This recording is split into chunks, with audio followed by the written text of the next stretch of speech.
Hey, what is going on, guys? It is Young here, and today I'm back in our Fortnite video. And in today's video, I want to be giving you guys some tips and tricks on how to play smarter here in Fortnite. I'm going to be covering everything you guys need to know when it comes to playing smarter so that you guys can win a lot more games and also a lot more gunfights here in Chapter 2. And before we get into the video, I have a V-Buck giveaway for Fortnite Chapter 2. If you guys want to be entered in this giveaway, all you guys have to do is to drop a like on this video, subscribe to my channel, make sure you guys turn on my post notifications so you guys can get notified for every single new video, and as well, leave a comment down below of your Xbox gamer tag, your PSN gamer tag, or Epic account, and you guys will be automatically entered into the giveaway. And real quick, if you guys want to support me as a creator in the item shop, my code is Young Humor. So if you guys want to support me, definitely put in my code. It helps me out a ton. I definitely appreciate it. And alright guys, let's get right to the video. Alright, so here in this video, I wanted to be talking over this gameplay and also give you guys some tips and tricks on how to play smarter here in Fortnite Chapter 2. And for this gameplay, it was actually a really good game. I ended up dropping 18 kills in this gameplay. So I popped off, I think this is my highest kill game I've had this season. So definitely a great gameplay to have for this video. So I wanted to be talking about how to play smarter here in Fortnite because I do have a few things that I wanted to talk about that I think can help you guys out a lot when it comes to just playing smarter overall and going against those better players and just being able to outplay them on a consistent basis. So personally, I think one of the best ways to improve playing smarter in the game, when I talk about playing smarter, I'm really talking mainly about when it comes to approaching every single gunfight. I know there can be a lot when it comes to maybe playing smart when it comes to choosing a landing location, when it comes to pushing players and different things like that. There is definitely a lot of aspects in which you can play smarter and improve when it comes to IQ at these different type of differences in the game. But the one thing that I really wanted to be focusing on this video, and this is going to be specifically about approaching gunfights. I'm not really going to be covering everything when it comes to, landing location, different things like that. I want to be really talking about approaching gunfights and the best way to do it and exactly what to do during the gunfight. That's really going to give you the best overall chance of winning that game and also a really good chance of winning that fight and just playing that very, very smart. So I think the first thing to take into account that's going to allow you to play very smart in this game, and I'm not going to lie, I do make quite a few mistakes as you guys see when I'm live streaming. I'm not perfect. I do drop a decent amount of wins each slash. I still drop, a good maybe 3 to 4, maybe even 5 wins every single stream. So sometimes I'll actually have really good streams. I'll be able to win a lot of games. But also at the same time, I'm not immune to mistakes. I'm still going to be making mistakes, and there still is always going to be room for improvement. So the first thing to take into account, and one thing that I really noticed because of no mobility in this game, is you really do have to analyze how far or how much distance is in between you and the other player. And there can be also another issue when it comes to maybe getting third party, and you really have to weigh the distance in between which player so you can decide which one you'd want to go after first, or maybe you can sit low and have the other two players maybe fight and then try a third party on them. And for me, every single time I approach a gunfight, I just automatically assume the other player has 200 HP. Even if they just get out of a gunfight, I usually always assume that they're going to have as most HP as possible, so I know exactly how to play. Unless I already got shots in them and I know for sure exactly how much HP they have, then most of the time I'm just going to assume that they're going to have max HP, because this allows me to play very smart against that player so I don't over push. Because a lot of times if you play too fast or you over push that player and you hop inside of their box, a lot of times you can get killed by traps. And pushing it really aggro on another player can be a very good idea if you know they're extremely low on health.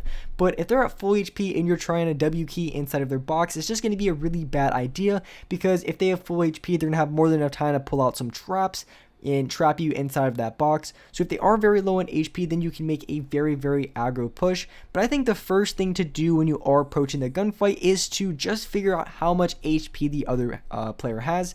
Of course, when you're approaching the gunfight, the first thing before that is you always want to try to go for high ground, and if they're a little bit in the distance, then maybe try to get a few shots here and there just so you can try to test their HP. And this is just going to be a very smart and very good way to judge on how exactly you're going to approach the rest of the gunfight. And a lot of times, just assume if you are able to maybe crack their shield from a distance, more than likely the other player is going to have minis. So by the time you get over to the other player, you can just assume they're back at 150 or possibly even 200 if they end up getting more heals than that. But a lot of times you can assume that they have 150. So just trying to figure out exactly how much HP the other player has can be a very smart and very good way to play when you are going against these players in game. But once you figure out their HP, when you are approaching the gunfight, you really want to measure in how good of a player they are. Because for me personally, I can usually tell within at least the first 5 seconds of the gunfight how good the player is. If they're an average player, a better than average player, or if they're a very, very sweaty player, you can really tell by their movements exactly how they go for different type of plays, how they push. You can usually tell pretty easily how good the player is. And if the player is very, very good, you have to be very careful about the pushes that you make, because you can just assume that that player is very good and that they're going to know exactly how to counter what you're doing. So you have to play a little bit more cautious, and you have to play a little bit more towards the healing side, because you just know that any sort of slight angle that the other player is going to be able to hit for a lot of damage and very easily. So you do have to take that in consideration, because when I am going against maybe an average player, a lot of times I can even give up, not really just give up, but I can give myself a little bit more of a vulnerable position. So I can give myself up just a little bit more when I am fighting those players, because when it comes to shooting at another player, if you're able to shoot at them, then they're also able to shoot at you. So that's just the one thing you do have to realize, is that, when you're going into gunfight and when you are going for shots, that they also have the potential to get shots on you as well. And when you are going against average players, you can be a little bit more risky, and you can play a little bit more not as risk tolerant when you are going against these type of players, because a lot of times they are going to be missing more shots than a super sweaty player that you might be going against. So that is very important as well, and also very crucial to keep in mind when you are going against that player in a gunfight.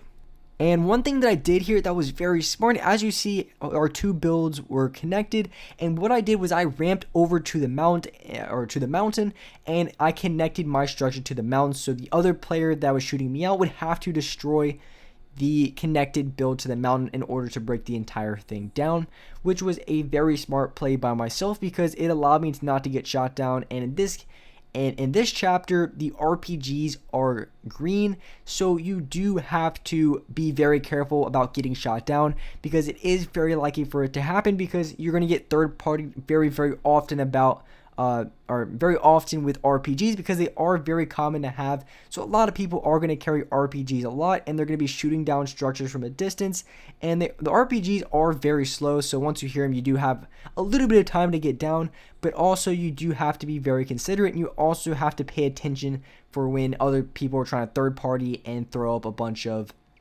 RPGs at your build, because they are so common and you find them so much. So it is also something you definitely have to be aware of. And I did the exact same thing here. I connected my build again to the mountain, and that's also something you very have to keep in mind as well, is making sure that your builds are connected a decent amount in some sort of way. Usually when you are in a build fight, it's usually connected pretty decently, as long as they don't have an RPG they're constantly spraying at. It's going to take a little bit of time, and you're going to notice them shooting you down, but you always want to make sure that you are at least a somewhat secure, that's not just hanging on just 2 ramps, because getting shot down and losing the game to fall damage is obviously going to be one of the worst ways to die in this game. So that could be another way and another thing to look out for in your gunfights. And personally for me, a lot of people have been asking me if I prefer the tac or the pump. I personally prefer the tac, unless we're talking the purple pump or even the gold pump. Then of course I'm going to use the pump shotgun, just because it's very, very weak. And of course, with that being said, then the tac shotgun, you have to play a little bit different play style than you would with the pump, because with the tac shotgun you're really going to get a lot of damage off multiple shots. So it does change your play style, and it's going to make you sometimes take a little bit more vulnerable shots. So you do have to adapt a little bit different of a play style versus going for quick pump shots, and that could take a little bit of time to get used to. But once you do, you are going to be a lot more dominant and a lot smarter player in this game. And with that being said, that's wrap it for this video. If you guys enjoyed this video, if you guys liked it, make sure you guys do drop a like, subscribe to the channel if you haven't already, turn on my post notifications so you get notified for every single new video. And alright guys, I'll see you next video.